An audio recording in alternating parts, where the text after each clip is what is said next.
Good morning, Taiwan, and thank you for sharing your Friday with us. I am Louisa here to keep you informed and entertained. 欢迎收看 Louisa 报报，每天给你最新奇、最有趣的新闻。Starting with the news about the deadly shooting in France that claimed the lives of 7 people. One led to the arrest of the 23-year-old Frenchman, Mohamed Merah, who died in the police siege yesterday. His past criminal record was not the reason why he became a primary suspect of the brutal attacks. The stolen scooter that belonged to the first victim was the key evidence that led to the whereabouts of Merah, who expressed that he was proud to have brought France to its knees. 法国犹太学校的枪击案，凶手之所以能被警方找到的重要线索，就是因为凶手去询问机车店的店员要怎么关掉 GPS 定位追踪系统，因而引起店员的怀疑，向警方报案。 Staff at this Toulouse scooter store tipped off police that one of their customers could be the gunman suspected of killing 7 people. They said suspect Mohamed Merah asked how to deactivate a GPS tracker on his scooter. The killer used a scooter to flee the scene after the shootings. Salesman Christian Delacherie says things just added up. Là où les événements se sont, on va dire, clarifiés, en tout cas à notre niveau. Things started to become clear to us when we learned that the scooter used in these crimes had been repainted. And during the conversation this person had with my technician, he also spoke about the tracker and that he had removed it to have it repainted. It's information we just found out like that and which we passed on to the police. Donc voilà, bon, c'est une information que nous on a chopée, on va dire, au passage et qu'on a retransmis à la police. The French prosecutor investigating the killings says Merah claims responsibility for the bloodshed in the name of Al-Qaeda. François Molin says he also planned further attacks on soldiers and police officers. He says his only regret is that he didn't have time to make more victims. He even boasts, he says, of having brought France to its knees. As the police siege of Merah's Toulouse apartment ran into Thursday, shots and explosions were heard. About 300 officers are involved in the operation. They moved in after the killings of 3 children and a teacher outside a Jewish school on Monday and the shooting of 3 soldiers in 2 earlier attacks.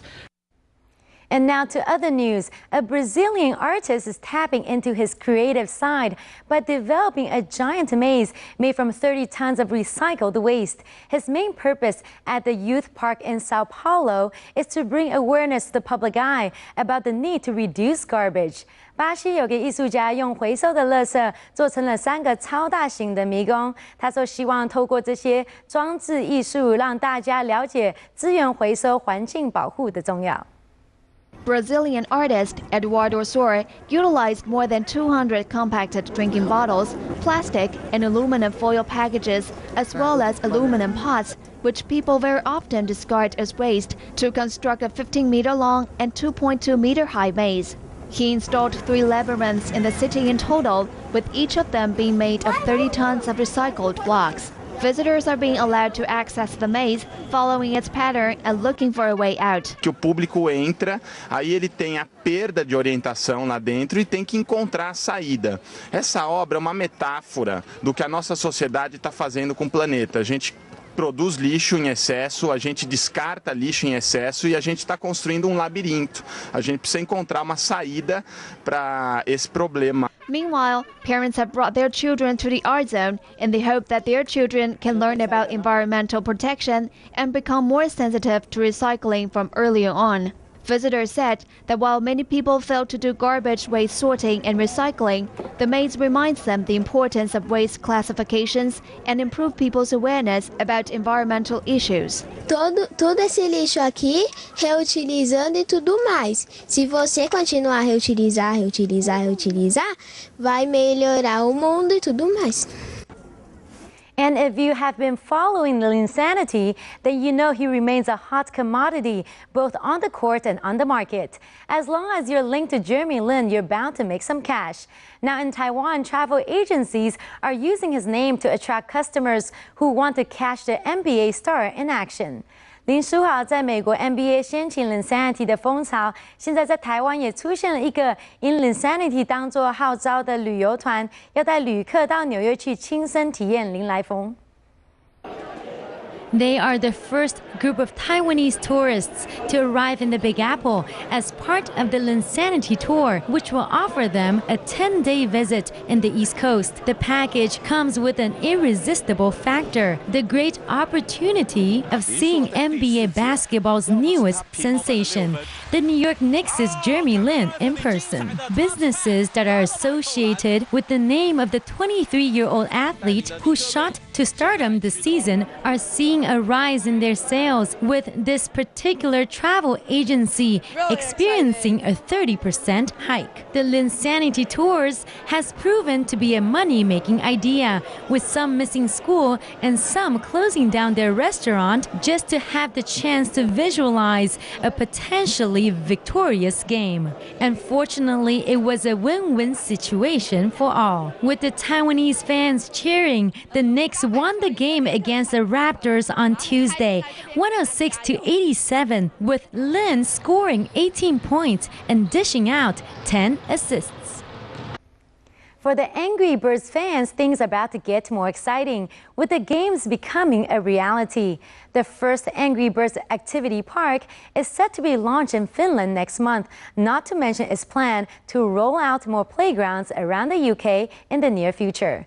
超级受欢迎的 Angry Birds 游戏公司宣布，计划在英国盖一座 Angry Birds 的主题乐园，让游客可以真实体验游戏的临场感。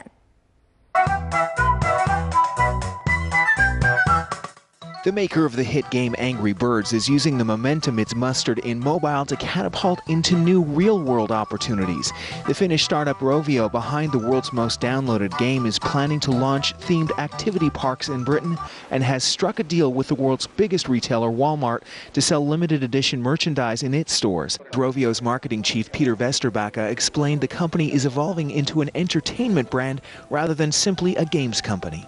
We're selling a lot of virtual goods, but we're also selling a lot of physical goods. So we're definitely in both businesses, and we've sold 25 million toys. So it's been a very, very good business. We just picked up 2 toy awards at this industry show in New York. So kind of like the toy industry Oscars. So we won Property of the Year and also Game of the Year together with Mattel. So for our board game. So for us, the physical goods is a great business. Angry Birds is also planning to roll out new branded retail stores in China. It has the fastest growing game on Facebook, and recent media reports have suggested the company behind those perturbed birds could be worth as much as $9 billion. Screen Digest senior games analyst Steve Bailey says it's an impressive trajectory for a company that seemed to come out of nowhere. Well, there's a great synergy to be had in merchandising a product that has great engagement with the audience. So if you're a big fan, there's new ways to spend and to engage. And conversely, that encourages you to be retained and to have further engagement with the product. The Angry Birds themed activity parks will be built in partnership with Finnish playground manufacturer Lapset and will be more modest in scale than the massive theme parks Disney is known for. Rovio, which raised $42 million from venture capital firms last year, still sees itself as a small company from a small country and says that it's in no hurry to go public. And now to movie news. Jessica Alba barely took a break after giving birth to her second daughter. Alba, as Marissa, puts on her killer gear to fight off the bad guys with her stepkids, who are not exactly her fans, and spy kids all the time in the world. 由 Jessica Alba 主演的《王牌小间谍》明天也要上映了，看看小间谍们要怎么拯救世界，很适合全家一起观赏。Bacon. Mine. Yours. The baby throwing food again. Retired agent Marissa, played by Jessica Alba, is called back to save the world. But this time, her new stepchildren tag along for one dangerous mission: to prevent the evil timekeeper from taking over the planet. It was supposed to be a special gift. My mother said it would always protect me, even in my darkest hour. You're really giving this to me? Holds the key to a madman's evil plan. With the Sapphire, we can stop time, and the world will end. And will uncover... Who the heck are these guys? Enter the panic room now. Their stepmother's secret identity. Hello, children. I am a spy. This is a prank. This is not a prank. The dog is talking. High five. Sentry mode? Attack mode? I think you better keep it in sentry mode. Good thinking. Now, greatest spies of our time. We need the Chronos Sapphire, which he now has in his possession. Need their help. Attention spy kids, get the necklace back. To save the world. First person to get the bad guy wins. Game on. You're a spy. Yeah. Well, that's actually pretty cool. I love my work.